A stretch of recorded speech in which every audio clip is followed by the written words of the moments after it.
আসসালামু আলাইকুম, hello everyone.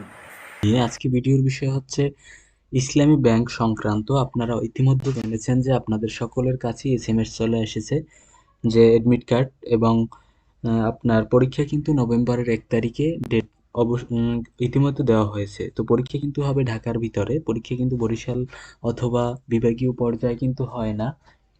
তো আপনারা আমাকে অনেকেই প্রশ্ন করছিলেন কিন্তু যে পরীক্ষা পদ্ধতি কি হবে, পরীক্ষা পদ্ধতি কি এমসিকিউ হবে না রিটেন হবে? তো এমসিকিউ হবে, রিটেনও হবে আশা করা যায়।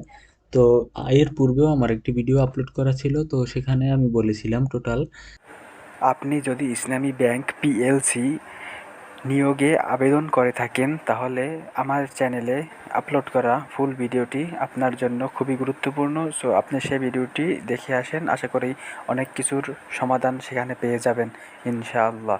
ধন্যবাদ আমাদের ভিডিওটি দেখার জন্য।